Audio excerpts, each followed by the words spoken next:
collision of these two ideologies will do. Yeah, it's fascinating. Deathspade, especially on the Sora, really relishes in that slow, methodical gameplay. Obviously, the Bayonetta is a different kind of methodical, really, really fast and aggressive on aggression. That's what Coolkid does really against anyone. And for both these players, that offstage area down here is where they flourish. Yeah, so already we're going to actually see something different as I think Deathspade was using all Bayonetta against Coolkid in Winterside. And now that the Sora's all warmed up against Atada, a very strong competitor, it's going to be here Sora versus Pikachu, two icons of their respective franchises. Oh, big stuff right there. Nowhere near kill range, but huge damage to get right off the bat. We'll see what Coolkid does in the ledge guard situations against Sora. He's got a lot of flexibility down here. We saw that showcased all throughout the match against Atada. Going deep, though, and finding yet another hit. Still feeling a great percentage lead. Not quite finding the fair. Not quite at that percent, but maybe next time. Yes, and just wait it out. That's a great patience for Deathspade to kind of reverse the scenario. Unable to reflect the Thunder Jolts there. That counter from Sora is not only a counter, it is also kind of a parry as it reflects projectiles and makes some yours. Keep saying reflect, but more so just changes ownership. As you can see, it just keeps going through Sora, but you know, if Pikachu was somehow on the other end of that T-Jolt, it would hit him. But I don't think it'll come out. Coolkid now having a hard time finding his way back in. Oh, finds the drag down with the Nair, but it's not the last hit that actually will put you into more negative frames as the target finally finds the kill, regardless of stalemate in the shields for a second, but Coolkid who's right back in the driver's seat again. Yeah, and so far it is looking Coolkid, but we get a fair one F smash, and those are the Sora combos that you want to see coming out from Deathspade. Some pressure on shield either way definitely goes in favor of Deathspade with the Blizzaga right on Pikachu shield. He's got a small one to boot. Thunder Jolts, nice timing on those. Just add on a little more damage. Deathspade stuck out the ledge, but he's found his way now. Oh, I love the fire coverage there, but Pikachu just such a slick character, able to go right by all of that and actually put his own offense of his own here. That forward air coming close to taking the stock sub 100. He's looking for another one too. Spacing them out, but he finds the dare instead. On the, not a true frame there, I don't think the arms were quite reaching, but calling out the stall underneath the stage that Deathspade likes to use as one of those mix-up, barely landing behind Deathspade. Coolkid gets away with landing on platform. That was pretty spicy. Yeah, so it's kind of a double-edged sword for Sora because he has a really great recovery in terms of distance traveled, but he's really tough at like snapping onto that ledge without getting interrupted. And Pikachu just has all the tools to take you know, to town off stage. Once again, landing on the platform, Deathspade tries to challenge it, but just about every time that's happened, Coolkid's actually ended up taking the upper end of that, the bigger end of the stick. Not this time after his combo ends. Deathspade finds the combo breaker and the kill confirm. That was a little tough there. The first time that Coolkid didn't do like an optimal combo off of a grab there, and he gets hugely punished for it. Still at a percentage lead, though. Oh, I love the attempt there from Coolkid, but interrupted by Deathspade. Uh-oh. You know, can I say that Coolkid is the favorite here with that 1-0 set count? That seems like an insane thing to say. Definitely our dark horse, but the favorite in this matchup. Not quite finding what he wanted there. He's finally found back into the lightning loops, but his Thunder Jolts have a hard time stopping Deathspade from getting back to stage. Oh, yeah. You see the anticipation on Deathspade's face as they went for that up smash, but, you know, Coolkid getting out. He was thinking about the suicide down air. It could have landed there, but he's not going to put everything in that basket. No! Unfortunate to see Deathspade taking himself out, but they have plenty more time to work. Of course, this is best of 5. There's a buffer for these kinds of errors when they come out. Not what she loves to see. Yeah. As long as she can keep mental. There is a couple matches, or a couple games now in a row that she's lost with Atada really hurting in the previous match. That game not going the way she wanted. Once she had it right in her clutches. Yeah, that was a little tough there. But honestly, we saw that this set is going to be a barn burner, as all the way up until that point, the competitors were literally going back and forth, trading stocks. So I expect something insane here as we get the home turf. Yeah, home turf counter pick. So I hope you guys at chat are enjoying this set. We're here in top 3 of 66 games. If you're just tuning in, this is Deathspade versus Coolkid. A run back a little bit from the day of this tourney. They had a set in winner's side where Coolkid won 3-0 in surprising fashion against Deathspade's Bayonetta. So we have the counter pick here being the Sora. Yeah, of course, this not making it not like a salty run back. This is a calm, cool, and collected. Ooh, smart kind of run back. Getting right behind with the cross up on Coolkid. He goes high, they go low, and we trade out just a little bit more damage to Coolkid, finally finding his first back air. He loves those early percents. Yes, and so far, it's looking all Deathspade here, whether it be the music or the home turf.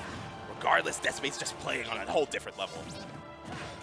Ooh, looking forward confirms already. Fairs look really scary for Coolkid. Finds a couple up airs in a row, but this much percent just getting hit by even a forward air can cost you all the momentum you have. You get tossed to the other side of the stage, and now you're the one trying to get back.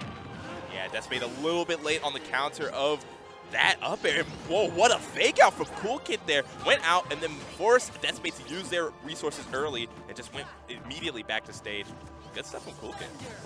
Oh, trying to bite his time, but runs in just too early into Thundaga. Finds his up tilt. Oh, has an opportunity as well. I don't think there's anything to confirm there. Yeah, looking for a DI mix-up on down B. And the spike comes out, but not quite the downward hitbox, and it gives the tech opportunity over to Deathspade, who's still hanging on. Not going to fall into that up smash. Yeah, you know, so far, Coolkid just going to ham-fist his way for a stock there. Yep, that dash attack doesn't work out beautifully. Yeah, it seems like Deathspade's just literally a second late on these counters, but, you know, in a fast-moving game like Smash Ultimate, those seconds matter so bigly. Not even just seconds, fraction of a second, dude. Oh, side B's gonna start landing, stringing up a little more. The Thunder Jolt reflects don't do a lot for him. I'm not sure if there's something more to that that can help out. I mean, maybe it's like more anti-aggro to at least have a hitbox active behind you if Pikachu tries to get in. A Thunder found as Deathspade goes low for Coolkid, up till just a moment too late. I'm surprised Quick Attack did not connect there, but there goes a dash attack. And man, Coolkid's on deck to try to find the KO here, but that dash attack really tough to punish on shield, and the jump scare with that Thunder shot going out there. No, that's exactly how I felt about the dash across forward smash. It extends so far off the stage. It's a huge boon for Pikachu. Caught in a couple forward airs, but he gets to ground and he gets back into shield, which he's been using to mitigate some of the worst of the damage that Deathspade is trying to bring at him. Okay, I like the idea there from Deathspade, but drug down to the bottom blast zone, and Sora just does not have the ability to act out of it. Coolkid all smiles here as he puts himself up 2-0 against Deathspade, a very tough competitor, one, you know, recognized on the national level. Coolkid looking to really put this one away without much answer from Deathspade so far. Yeah, ending 2 of these games sitting now on match point with SDs tailing them. It leaves a sour taste in the mouth of games where Deathspade was playing really confident and even dominatingly in a lot of the exchange in several of the stocks. Man, so I think I can see a little bit on Deathspade's face, and that has me worried for them because they've definitely got this in them, but losing so many games already to this one player that you don't have a lot of information on going into the match, it can be a rough pit to come out from. Yeah, so we had a bit of counter picking going on there. Had to double check our rule set, and I think there's a tag switch and there's a character switch. We're gonna head it home here with Deathspade's lovely character, lovely Bayonetta. See if this can put Deathspade on the board, or if Coolkid hack him up, punch his ticket into Grand Finals. Okay, buying a lot more space.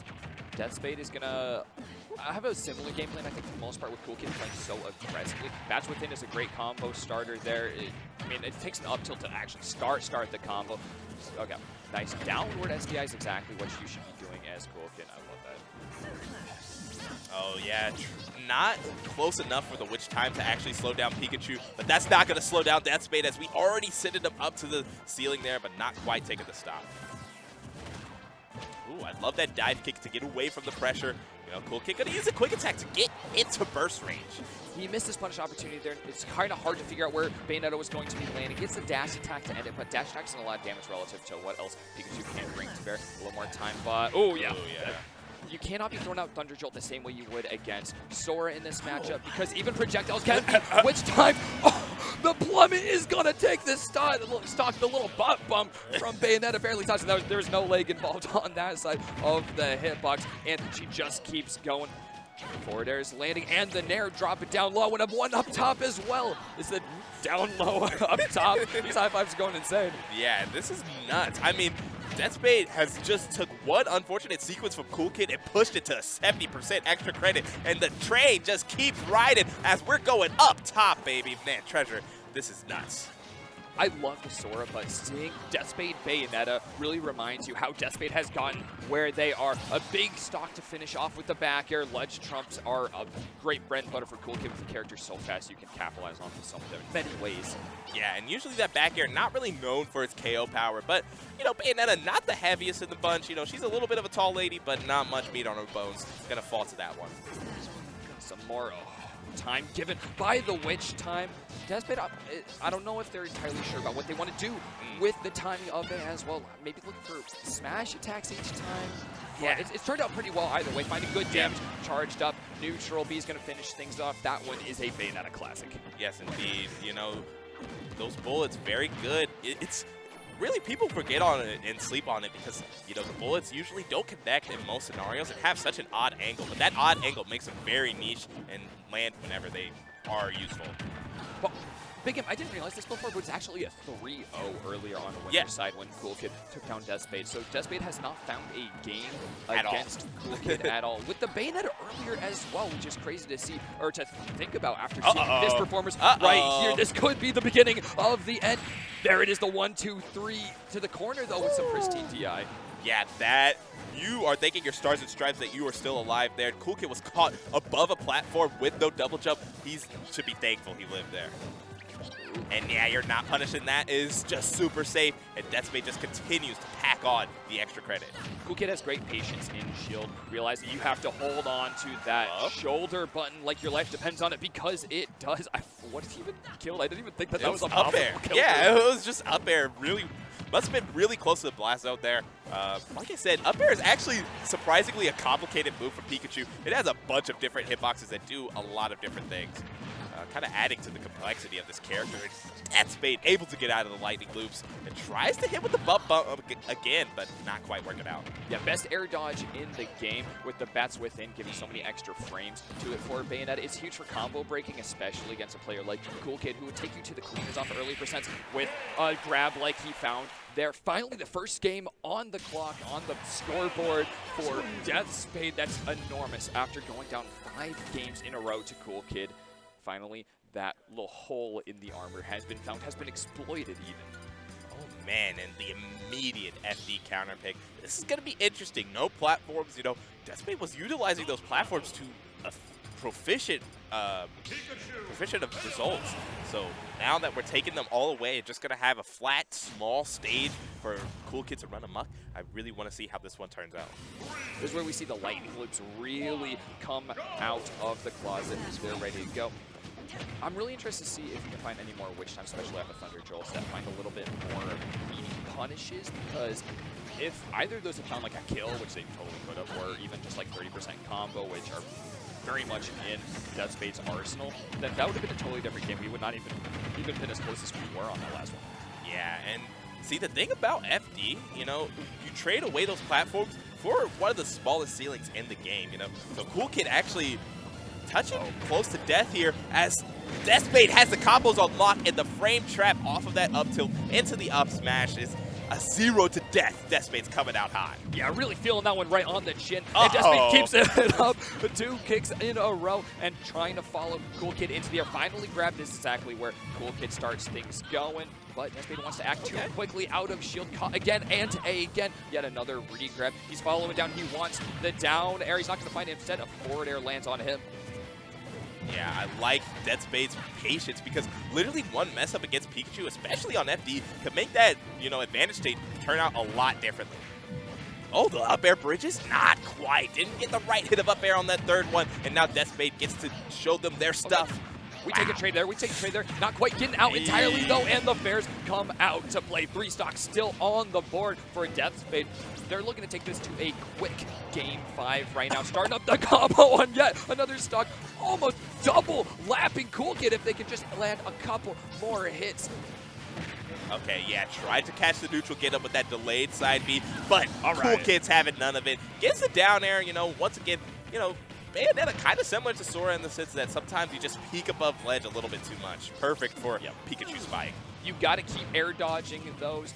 The mix-up, though, is where things can get really scary if Deathspade maybe throws out the guns a little sooner and then chases him down after his air dodge. That's kind of the way that's going to develop probably the next time that Coolkid is off stage. He's looking for the spikes again. He needs to cheese out the stock to get an early one and get it down to the 1v1. Yeah, and this is one of the things that makes Pikachu so hard at these higher levels. Unfortunately, the jab 2 sends Pikachu off stage there. Oh, but we do get the F smash read, but not the sweet spot. That Thunder Shock did not connect, but the down air, still not enough. He just needs that sweet spot spike hitbox. Up smash gonna land here. They're both in such low percentages. The fist barely missing the little yellow toes. Yeah, and I don't know if Deathspade did angle it up, but you can't angle that F smash just a little bit, and it still was avoided by Pikachu. Such a hard critter to connect with. I mean, Coolkid finds another chance at life here. He's going to have to basically zero death, though, at this point. Sitting at 150%, and the kick is just going to phase through the stage. The laser legs. Yeah, Final Destination offers no protection. You are dead and gone, opposite corner of the map. That low ceiling coming out to play once again. It's Game 5. Deathspade has found their stride against Coolkid. Just this absolute menace of the bracket. And of the weekend entirely. I mean, second place yesterday, already guaranteed 3rd place today in one of the most stacked brackets in the region.